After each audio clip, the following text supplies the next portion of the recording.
This is Trans Africa Radio. To me, folks.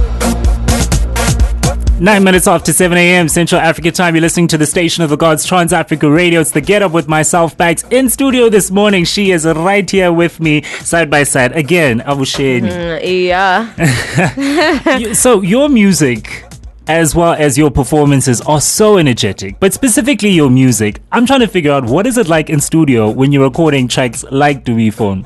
It's a jump. I actually recorded another track on Sunday where I realized actually we were just partying, and like now that I have a studio in my house, it goes up. You have a studio in your house? Yeah, I mean it's a small studio, but I can record, and like a lot of HUKU was recorded in there, and so it literally is just a turn up now. Okay, so do you have a title for Sunday's recording? Oh wow, I think, and this is a serious exclusive. I don't even know if I should be dropping it, but okay. The working title for now is Wakanda Forever. For real, or are you just playing with I'm us? so serious. Okay, just in time. Perfect season for that. So you're recording on Sunday. Saturday we're shooting a music video, I believe. Well, I was supposed to shoot on Sunday, the music video Sunday. for HUKU. Yeah. Yeah. But we actually moved it back as these things go. Of course. But it was actually for a good reason that we moved it back. So I was gonna just pay for it on my own, because what had happened with Do Me Phone was that, and people noticed this, was that the song came out and then months later the video came out. Yes. So with HUKU we wanted to do it differently and have it come out immediately, especially because it's a Swahili song, and like in East Africa people really like are on YouTube a lot. So yeah, we wanted to release it quickly, but then I was just like, fine, I'm gonna pay for it. And then somebody, a brand said, no, we wanna sponsor it. So now I have to move it back a bit. But yeah, nice. But I mean, my point with this is that you've been quite busy. Yes, that is true, and that remains true. Yeah, and that's nice. That's nice. Like I can't even believe. Like sometimes I do too much, but then I look back and I'm like, wow, this is actually legendary. Like for instance, the biggest thing I'm busy with right now is the One Source Live Festival that's coming on the 24th, right? So this coming Saturday. And instead of just making a normal stage, I was like, no, I'm going to get like my favorite artists to collaborate and make songs together. So now I'm coordinating between Bo Gemini, Major, Youngstar, on the side, Jay Molly. Yeah. I want to chat about all of that because I have a theory, right? And I want you to let me know if that theory is true or not. So we'll chat about that. We're going to chat about the One Source live concert, which is taking place this Saturday. You can still get your tickets still. They're still available. So make sure that you get on top of that. And if you want to join this conversation, you can text +27 7925 4329. That is our WhatsApp line. On Twitter at the GetUpTAR. Of course, also at Sho Madjozi. Madjozi spelled Madjozi. Now, a couple of weeks ago, I got to see you perform at the Holiday Club event. Oh, yes. And not only did I enjoy seeing you perform, but one of the things that I enjoyed was the fact that after your performance, you step out into the crowd and you have yourself a time that is good, right? So on Sunday, I'm prepping for this interview as I prep for the show every Sunday, right? And then I'm on the phone with a friend of mine and he's telling me, she was also performing at this event that I was working at and she was so cool. She was chilling with her friends and she was having a good time as well. So I want to, from those both experiences that we had, watching you or being around you, It seems as though you're literally just also enjoying the ride. It's not just kind of like work. But are you taking it all in, all of the success that's coming your way? Or are you just kind of like, okay, we're here? I know sometimes I'm like, okay, cool. I like remember that this is all happening in my life. Sometimes I forget completely. And then I'm like, why are people looking at me? I don't understand. They're like, oh, I'm Sho Madjozi. I forgot, But I do definitely want to have fun because it's not, I kind of realized that there isn't like another life that I'm preparing for, that now I should suffer only and then one day I will enjoy. This is the life. That time is now. So I need to find a way to enjoy it while I also work. And also at that, you are Sho Madjozi, right? But also you didn't just pop out of nowhere. And those who know that you've been in the scene, not only performing as a musician, you are on Istembiso as well. You're presenting, I need to get this right, Nhlala,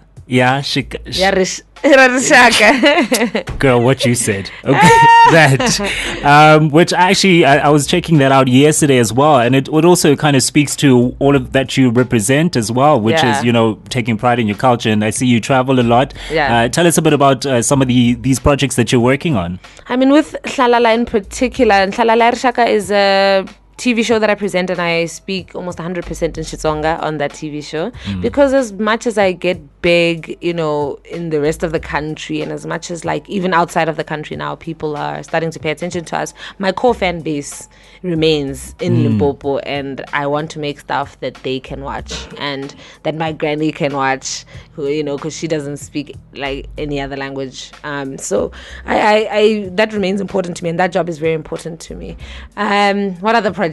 well, we're going to chat about the One Source event as well, but just quickly touching on the show as well. It's one thing to hear your child's music on the radio, see them performing. Now they see you on TV presenting as well, and you're acting. What is the family saying about all of this stuff? Because first of all, you've been quite an independent child. Moving out of home at like 18, I think it was, and traveling around the world. So you've been quite independent. So are they surprised, or are they like, yeah, we knew this one? They're like, can I have 200 rand? For some reason, when you're on TV more than anything, people are like, you're rich, which is weird because they don't say about us people on radio. No, they don't. They don't. It's weird because I don't do TV for money at all. Like, it's not that well paying, that job. But suddenly when I was on TV, it was like, whoa, So I got like a lot of my cousins that I've never heard from ever calling me because of that.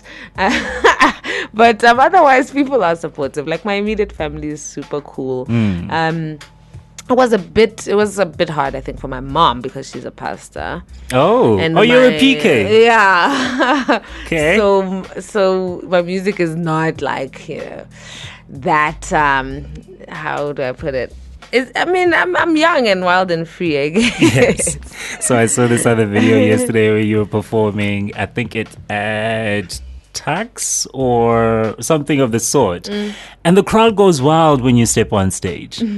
That in itself. So there's the family aspect of it and then getting used to, seeing you on stage. But for you, how are you kind of like taking all of this in when you step on stage and people go crazy? I'm sure sometimes even the sound gets deafening, like you can't really hear what the music. So that kind of reception, what does that do for someone who, I guess about a year and a half ago, this wasn't the case. Not at all. It wasn't the case. For me, it really sunk in, I think, when I went home for the first time after doing all these things and after releasing Do Me a Phone and have it go like nationally, then I went home and like was just mobbed by just hundreds of children, and this happens now every time I go there, but the first time it happened I was like, okay, like I see now, like I kind of see why it's important for people, because first I was like, why are people like, why is this craze even happening, But when that happened, then I said, okay, I see now why. So I get where people are coming from now,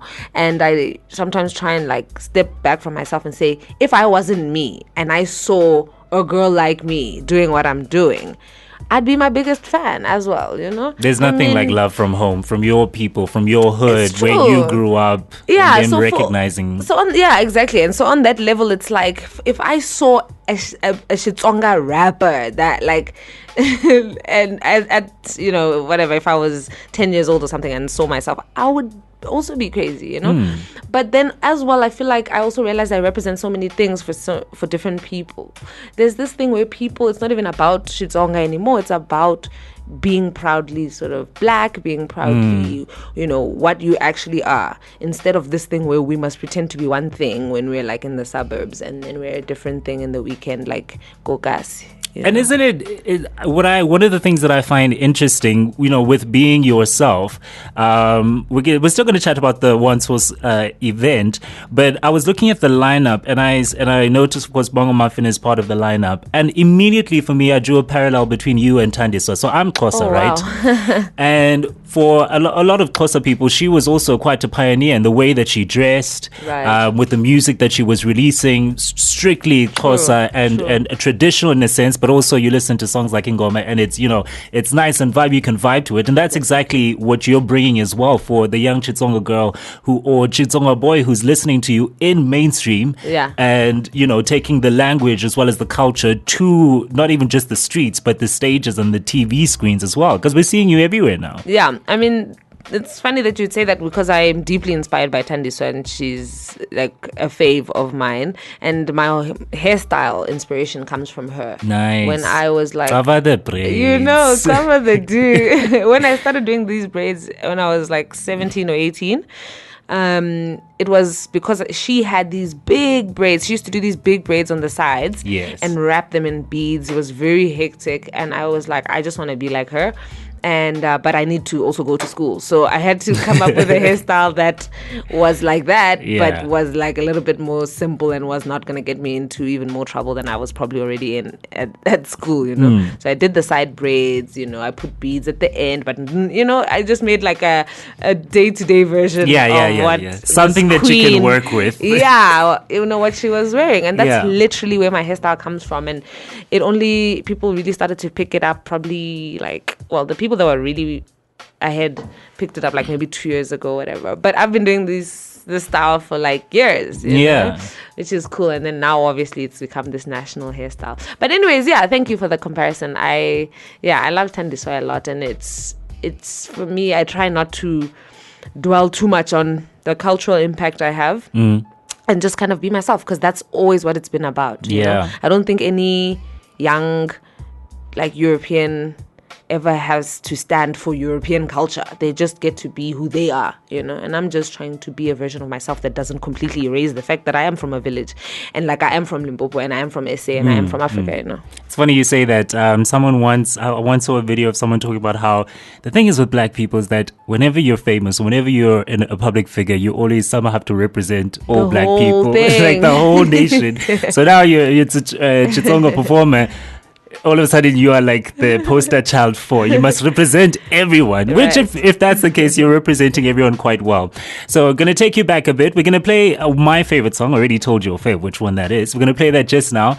But first I want to take you back a bit to, you're a writer, poet, formerly poet or still poet? I studied writing, so I'll always be a writer.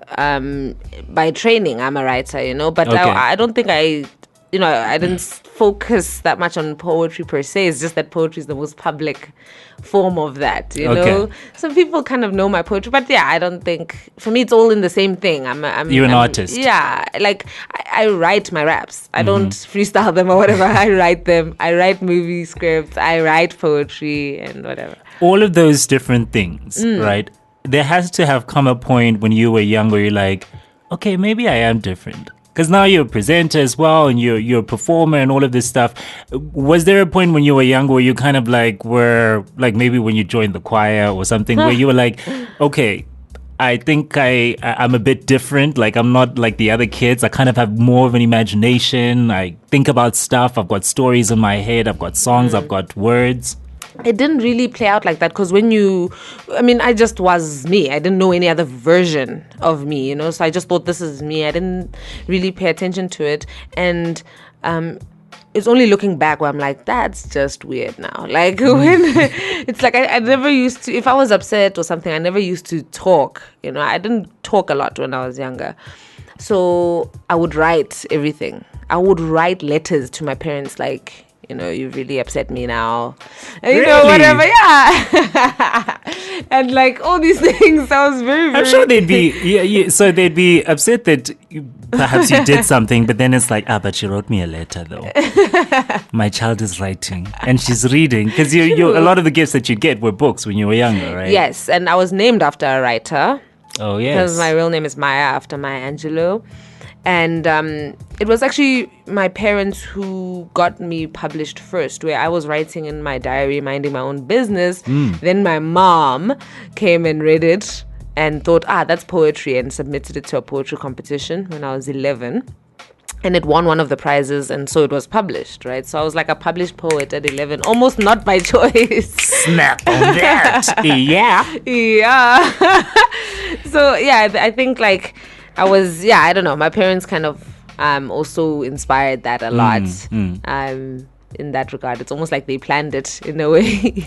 Well, speaking of your parents and your upbringing, this here is my favorite tune. It's called Village Dreams. I get a sense of the song that it's kind of like it's one of those, yo, I made it here, son. I made it all the way to this point. Yes or no? Definitely. All right, so you're listening to the Get Up on Trans Africa Radio.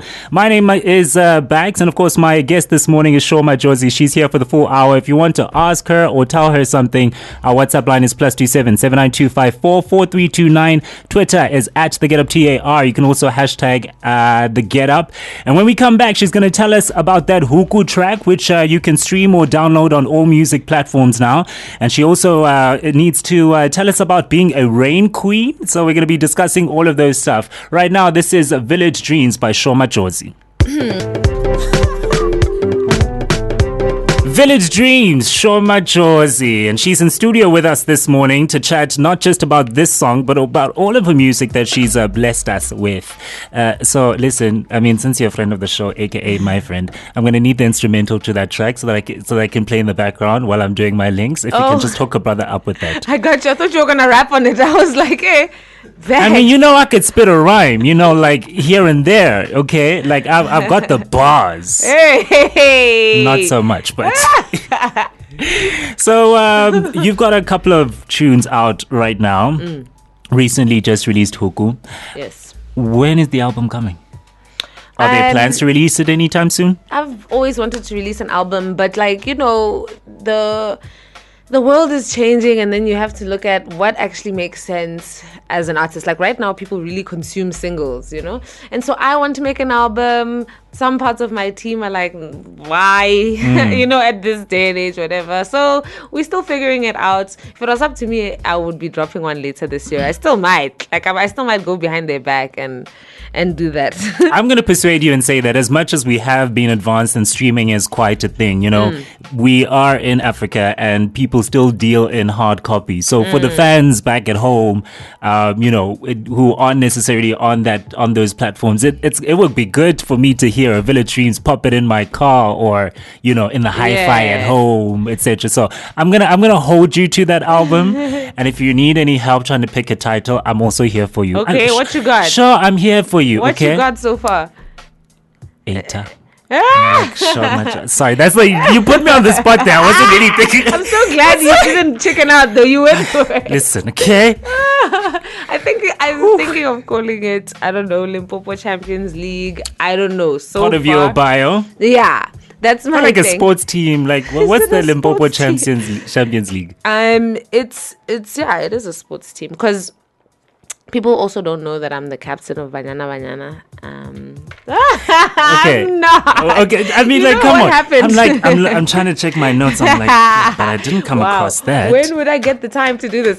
So what happened was like I like to make stuff up that, like, especially because I'm like, you know, I'm like 5 to famous now, but especially when I was like quarter to famous. Sure. Come on now. Come on. I'm getting there. Okay. But like people used to look at me and be like, no, I know you from somewhere. Like, what I know you from, right? And I used to make up the most ridiculous things. Yeah, I'd be like, I'm Vivian Madjozi or whatever. I'd be like, I'm like Harry Potter, you know, whatever. I used to make up all sorts of stuff, and then obviously nobody believed any of it until one day I said to someone, no, I'm the captain of Banyana. And this guy actually looked at me, and then he looked down at my feet and was like, really? So then I was like, yes, I'm going to go with this. So then I started wearing soccer socks when I perform.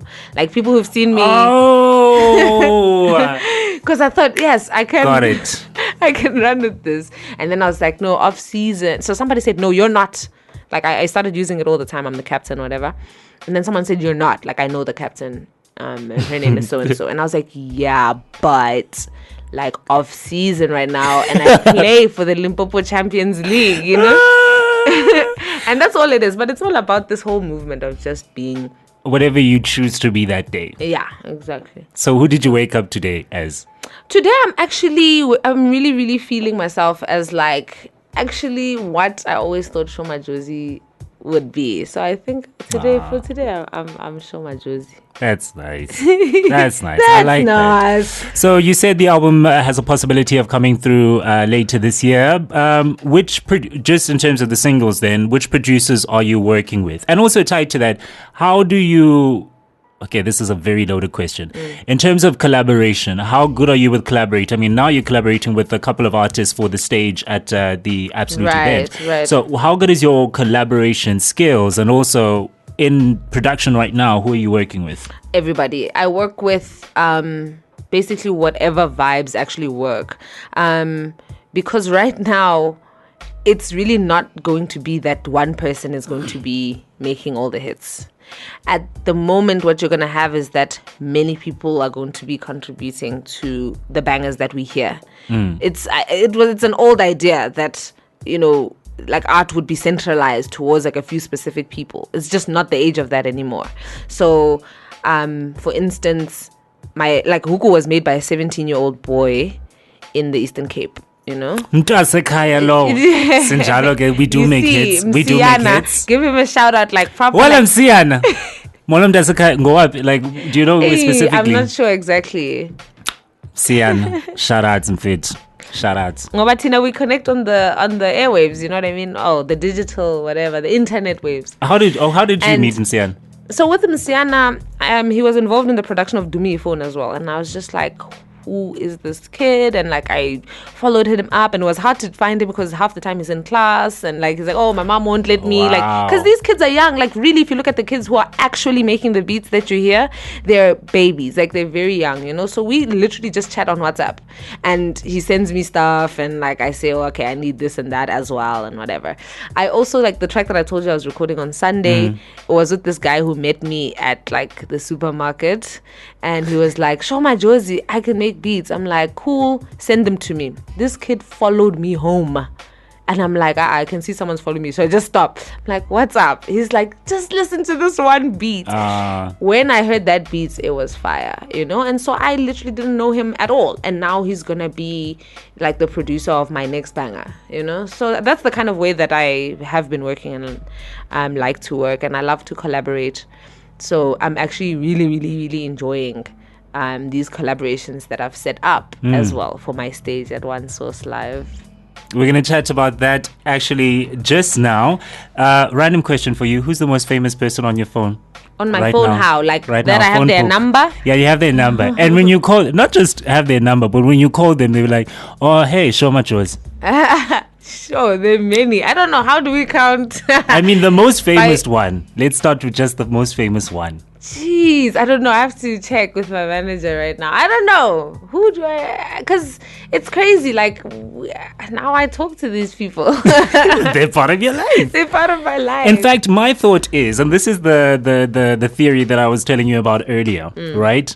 My thought is, first of all, I was expecting you to say like Kulichana, Pato Ranking, like, oh, okay, because that's your squad right now, because that's that's who I'm rolling with. So I'm thinking, for this event, how when you're at work or you're working on a project, you guys have a WhatsApp group, right? So my idea is you guys have a WhatsApp group there by the whole One Source concert, ne? Kulichana is the admin. Okay. And then, he's the one telling guys, okay, guys, here's the update. Oh, guys, no, we have to have a meeting at 12. Everyone be available for Skype. I want to find out who is likely. Is there a WhatsApp group though? I mean, no, because Kuli has his stage and I have my stage. Yeah, but I mean, like the whole, like, do you have Kuli's number? Definitely. Okay. Do you have the guys from Pongo Muffin's numbers? Tandy, so yeah. Sure. You're living, hey? Dude, my life, guys. That's why, like, I literally, people will be like, oh, they're so excited for me. I'm excited for me. I'm the whole time like, what? Like, I'm just living the best life. And every time you get interviewed, people want to, like, ask you, like, what are the downsides of being famous? I'm like, this is awesome. I don't know. I'm sorry. I don't know who's been lying to you. This stuff is the best. Like, I literally get to talk to celebs. Like now, I get to get like free stuff. I go to parties. So don't let them lie to you. This is the life. So you say I was talking about like a WhatsApp group because I'm still at the WhatsApp thing, right? Because I'm trying to figure out how to who's the one that spams the WhatsApp group, like sends you guys chain messages all the time. Chain messages. If we were to have a WhatsApp group, who would be the chain? Probably Maphorisa, because he's always just releasing something or other, or talking about something. You know, it'll probably be him. Who would be the silent one, like the one who just reads the text but like just carries on with their lives? Me, because that's literally what I do the whole time. Yeah. Although at the moment I've had to be a bit of a nag, because now what I've done is like I've combined the artists on my stage and I'm like making them do a song together each, like, so I've put them into 3 groups of 3, yes and everyone has to make a song together, so I kind of have to spam them, like, Gemini, where's my beats right now, like, J Molly, where's my verse, you know what I mean? So I'm becoming the Maphorisa right now. So I remember last year when you, Trevor, Kuli, Fabrice and Osborne were named as the superheroes, and I was like, Sho Madjozi. And it was pretty major, because you'd only been in the scene for, I think, a couple of months at that point, or just close to a year. True. And I want you to take us back to how did it happen and how did you find out? What were your thoughts when you got the call? Yo, you're going to be a superhero for Absolute. Yeah, I think you made a very good point, which is that it was very early on in my career, you know? And I think everybody else that I'm with is like more established than me. But I didn't know. We just got like a call from Absolute, like, we're really interested in you being this and that. And I thought, awesome. Like, I already love Absolute as it is, so this is not even a stretch. So, you know. Yeah, exactly. So I'm like, this is fine. This is awesome. But now I recently spoke to the creative director of that campaign, and he said what had happened was that they were looking for somebody who was like exciting and whatever, that he saw that at the time I didn't have like as many followers as some of the other women in the industry and whatever, but that he saw that I was going to blow up. So then he said, this is the person that we have to have, you know? He said, like, you could see that it would be more than just like, okay, a cute person or whatever, that there was a movement behind. So I guess that's why those guys are really the visionaries who get paid the big bucks for this kind of thing, because that's literally exactly what happened. At that time, I'm like, why are they choosing me, you know? And then literally, like, my followers more than doubled during that time, and my whole platform completely exploded and blew up. So I guess they were right. They certainly were. So tell us about the One Source concert and tell us about your rainforest stage. So we're not Rain Queen. Guys, yo, like, no more just a woke sleeping beauty. Now we are also Rain Queen. True, I must add that to my A-list. It's a festival. It's gonna be definitely. What it sounds like right now is one of the best festivals I've ever heard of, because you actually are getting more than just one space where you're forced to be, you know, listening to this or that. You can go to the more interactive side, like with Trevor Stearman's like whole designs and everything, and be a part of that and take all these pictures and do whatever. But also you can come and groove at our stages. Yeah. So it's just gonna be a whole day of like epicness. And you know, with Absolute, they're so ambitious and everything. So everything of theirs, it's never simple. Yeah. Because they say, okay, let's make an advert, and then they make a movie instead. You get me? Like, they always. I mean, what is their name? What is their name? True, you have to be Absolute or go home at this point. Like, so it's gonna be really epic. But the other cool thing is that they've let us do us as well. Yeah, like, I want you to speak more about your specific stage, because you've got these 3 tracks that are going to be released with 9 up-and-coming musicians, some already established. So tell us about these artists and what is it exactly that you're expecting from them? What are they going to bring people on Saturday? What's going on with the Rainforest? The Rainforest stage is the stage that I'm curating. So Absolute made the biggest mistake of their lives by saying I can do whatever I want. So I was like, really? So now I've like booked some of my favorite artists. So it's like 9 of them, 3 producers, 3 rappers, 3 singers, and I've put them into 3 groups. And they're gonna each group has to make a song, and they're gonna put it together on stage on the day. So people are gonna watch. Wait. So are they not recording it before? No. What they are doing is that they are writing the songs. The beat maker is separately making his beats. Let's say the rapper is writing her raps or whatever, you know. Everyone's writing their parts, but it's only going to be put together on stage. So people will get to witness literally live creativity. So you'll get to see kind of what it would be like if we were actually making songs together in studio. Whose idea was this? Mine. I'm gonna take it that this comes right from like slam poetry days. You know how like what guy has a guitar and then poet jumps on and then he just and then jam singer session. jam session vibes. I really wanted people to kind of get like more from that experience than just watching people. I wanted them to really feel a part of it, because after that day, you're gonna be like, yo, I was there when that hit was made. Like I actually watched that happen. And also with Absolute, one of the things, obviously, like Cooley has the main stage, right? So for me, they said, okay, how can you showcase some of the most exciting new talent, and how can we support that talent? And I thought there's nothing better that could happen to you as a young artist than for you to get to collaborate with somebody that's already known. So I take some of the lesser known names who are so exciting right now. Tando Nje, for instance, is a singer based in Pretoria, and put her on a track with Youngster. Do you get me? I'll take Una Rams, whose buzz is growing and he's on the come up, and put him on a track with Gemini Major. You know, it's that kind of vibe where I think if we're going to help upcoming artists at all, what better way is there than to put them on these exciting projects with people that they otherwise wouldn't have met? It's going to be an exciting time for Muzi, Tandon J Molly, DJ Rico, Molly Blue, Youngster, Gemini Major, Una Rams, and of course Mlindo the vocalist, all part of your Rainforest stage. So tickets are selling out fast, but you can still cop yours today. 290 gets you Kulichana, Bongo Muffin, DJ Maporisa, Pato Ranking, Sho Madjozi, Gemini Major, Una Rams, DJ Laws, Youngster Wasekapa, and that's not even the full bill. When we come back, Sho Madjozi has a lot of explaining to do, specifically about this here tune. There you went. Song plays on radio and you still get that feeling of just excitement. You were saying as soon as it played, you're like, this is my song, but I still cannot get over it. I really love that song. And I don't know, I'm sorry, you guys can call me whatever, but I like it. And I make music for me at the end of the day, you know. It's okay. We'll call you Sho Madjozi, aka Madjozi, Sis Madjozi. Came to the city, Black Cinderella, woke Sleeping Beauty, cover the plates, cover the cutie. So many AKAs, and I know how the name Sho Madjozi came about, but for those who don't know, school them. Okay, so some people know that there was a character on Generations, which is, for those who don't know, was a very popular local soapy, and her name was Vivian Madjozi, and I guess my cousins kind of thought I looked like her.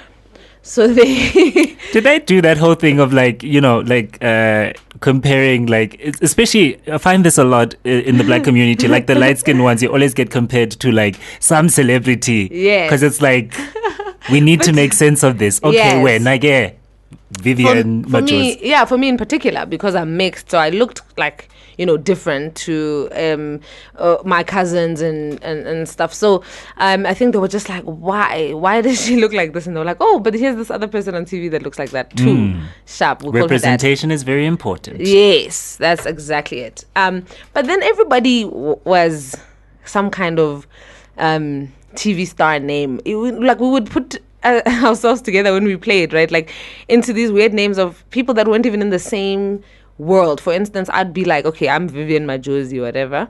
Then some, like my cousin is Rey Mysterio, and like it's not even within the same realm. Like, is this when we're playing like games and stuff where it's just like nicknames like Ewena, Ewena. Side note, can I tell a personal story? Right? Please do. So once upon a time, right, I was friends with someone and they saved everyone on their phone book as like a celebrity. So there was Oprah Winfrey there. Not necessarily Oprah Winfrey. Yeah. There would be Rey Mysterio, Sho Madjozi. I was Bow Wow. Bow Wow. I mean, come on. Okay. I can kind of see it. Like if you squint your eyes, like you look to the side, you can maybe see it. See it. Yeah. But for us, it was even fighting names, right? It would be like when we fight, like now, like I'm Sarafina. It's like when did Sarafina fight? Do you get me? Like, and how can Sarafina be fighting with Van Damme? Like how? It's not even realistic anymore. Make me numb, Nelson. Make me numb. So, of course, your real name is Maya Wegereff, right? Yes. Born of mixed parents. And when I was doing my research for this interview, I found that you get asked about your being mixed race quite a lot. Does it annoy you? Do I? I think what would be weird is if people just completely ignored it. Okay. That would be weird because it's obviously been something that completely has affected my life all the time growing up. Obviously, like I I was born in what was then Gazankulu, and obviously didn't look like I should be there. And I was called all sorts of things, albino, whatever, white, whatever, Indian. Kids are mean. Sometimes, I don't know. Yeah, Kids are really mean. So, and it'll also be weird to be like, how come I'm Tsonga, but then I don't have a Tsonga surname? You know what I mean? So for me, it's fine. Let's clear the air. This is what it's about. It would be weird if we pretended like this was not the case. Trevor Noah has a book, Born a Crime. Yes. And obviously, you're 25 this year, right? Yes. Which would just be like just before freedom. Yeah. Wait, did you ever feel like you were born a crime? Absolutely. Because, of course, laws don't mean that people's behavior has immediately changed now. It doesn't mean that because people said, oh, okay, apartheid's over. Suddenly people's ideas and mindsets change about what's okay or not okay. And what we always forget about apartheid was, and maybe, I don't know, I have to read Trevor's book, but maybe he talks about this, that they actually said that the reasoning behind it was that we're so different, almost like a different species, right?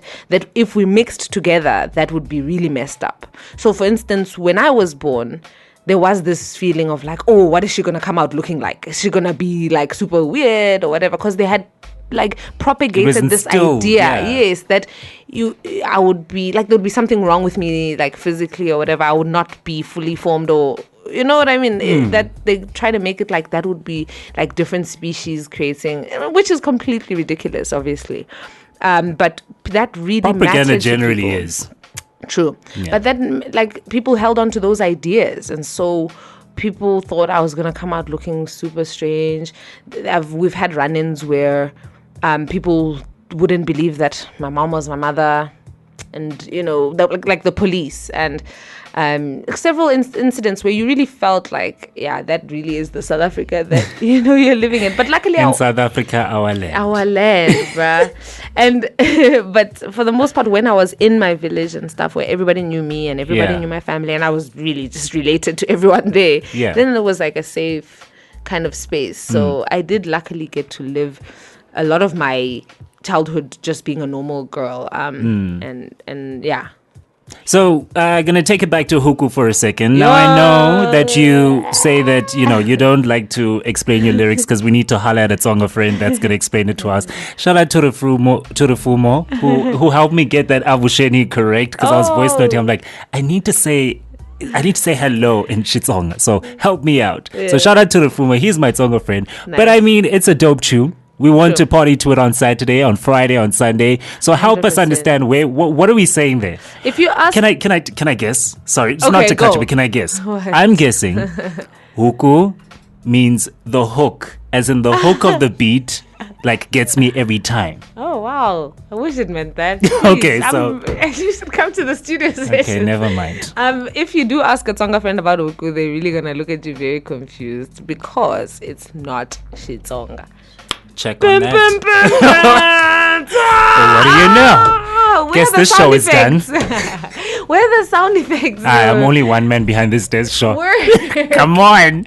Fine, I'll make them. Boom, boom, boom, boom. There we go. Oh my gosh, I can't believe it. Yes, it's in Swahili. The HUKU is a completely Kiswahili track. So you dabble in Swahili as well. I'm trying to figure this out. Okay, so you speak Swahili as well? Yes. So when I was 16 years old, my family moved to Tanzania, and this is so exciting. I feel like I'm getting to know you like way deeper than I could have imagined. Yeah. So you sorry, carry on. Well, yeah. Then I finished high school in Tanzania. It's the country where I had my first kiss. Hi. Tall, dark, and handsome one. Eh? Who was he again? Oh, okay. Never mind. Oh, why? Come on. You've already started us on this journey. Don't tell us to go back now. No. Come on. No, never mind him. But it was where I came into being like a real like person. And so it's a very important place for me in many ways. And I learned Swahili, and I kind of felt like, okay, sharp, all my Tanzanian friends and stuff are supporting me. So I should give like a shout out to that side as well, because it also was a huge part of forming who I am, and especially like the sense of Africanness, because there was a time when South Africa was very secluded from the rest of the continent. True. And we had no sense of what was happening elsewhere. Meanwhile, the rest of the continent was connected to each other. Yeah. So I went to Tanzania, and that's where I heard like Nigerian music for the first time before it like blew up this side. Yeah. You know? It's And not like this thing now, like everyone is like follow you. But Right. like, back in the day. then, South Africans weren't listening to Nigerian Yeah. music at all. In Enter Trans Africa Radio. There we go. You see, so it was that kind of vibe where I just was like, whoa. And the other thing that I saw there was like people just wearing their traditional attire just on a regular basis, and I was like, so what's wrong with us then, as South Africans, that we only have to dress up as ourselves, like On like Heritage Day. Exactly. Where like a Tanzanian person doesn't dress up Tanzanian, they just are. You know, they just are what they are. Like Swahili doesn't have to dress up as themselves. They're living that on a daily basis, and felt like, sharp, that's how I want to live. So at which point did you decide to adorn Chitsonga wear as part of your persona? I mean, like you said, now you are Chitsonga, so it's not like it's a performance Right, thing. right. But at which point did you make a conscious effort of, okay, my image will Right. be this? It wasn't conscious, because what people don't understand is like even before I was like on Okmalumkoolkat's album and stuff, I was only hanging out like at the Shawela street parties, like dancing shibelani and things like that. And even my friends can tell you, like, it was very hard to get me to go to just like regular clubs and whatever, because I just kept feeling like, I want to hear Shitsonga music. It's true, because that's what makes me feel really good. Like, that's when I'm having like a really good time. I can have an okay time to like whatever, like American music or whatever. But when I really feel it, you know, is when like I'm listening to like Shitsonga music, or at least something like closer to home, you know. So I was always on that vibe. I was wearing shibelani all the time. Anyway, and then Okmalumkoolkat goes, okay, sharp, now that you're on my album, like, you know, you have to like be a rapper now, and you have to like perform and whatever. And I'm like, how can I be a rapper when like all I do is wear shibelani and whatever? And he goes, no, wear that, you know, be that. Don't try and now be what people think a rapper should be. You know? I'm glad you're actually bringing up Okmalumkoolkat. As we wrap up our conversation with Sho Madjozi right here on Trans Africa Radio, he obviously is a mentor to you, someone who's kind of groomed you into the industry, or showed you the way, you know, the ways of the industry. That relationship, just briefly tell us about how it came about and where it's at right now. Malum and I met several years ago, but we kind of just followed each other on Instagram. And I think he was following me just because at that time I was traveling to different African countries, and he's always been up on like what's cool and whatnot. Oh, he knows what's cool. Right. He's a cool guy. It's true. So one day when I decided to move back to South Africa, I was really, really broke and thought, okay, sharp, I can write. Like, that's one thing I'm confident in. Like, other things maybe you can tell me, but you can't tell me about writing. So I had tried to write for various different things and whatever.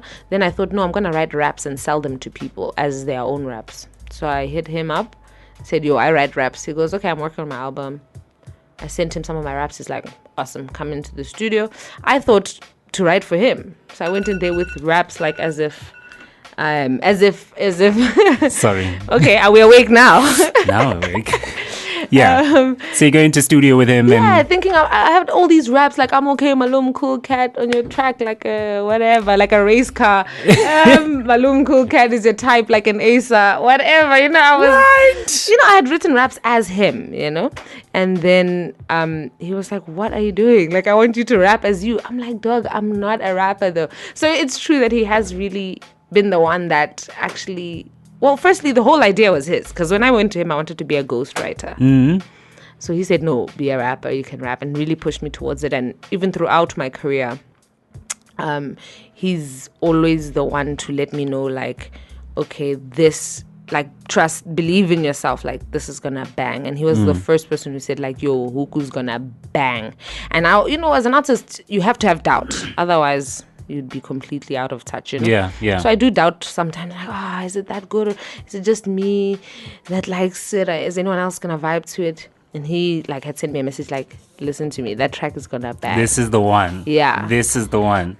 And so yeah, he's constantly pushing me to believe in myself. Well, thank you so much for joining us this morning. I felt like we could still go on there, but time is... We can still go on some other time. We'll You'll go be on back this Saturday at One Source Live. There we go. Saturday, 24th of March, the One Source Live concert takes place at 1 Elof Precinct, downtown Johannesburg, with a day and night program. Our guest, of course, today was Sho Madjozi, the Rain Queen. Her Rainforest stage will be lined up with a feast of hot young talent. Muzi, Tandon J Molly, DJ Rico, Molly Blue, Youngster, Wasekapa, Gemini Major, Una Rams, and Lindo the vocalist. Join the revolution. Buy your tickets today and be absolute. And of course, HUKU is available for your streaming pleasure, your download pleasure on all of these music platforms. Sho Madjozi, thank you for joining us today, and thank you for listening. I'm back again tomorrow morning between 5 and 8 a.m. Central African time for more good music and great conversation. But right now, we make way for the morning mayhem. They take care of you between 8 and 11 a.m. Central African time. But for now, it's adios, muchachos. We're going to play out with Your Mentor featuring you. This one is, well, can you guess which one? I mean, you were close. We played that earlier on when we were introing the fact that you're going to be here. Ngashisa. There you go. In the beginning, there was Gom.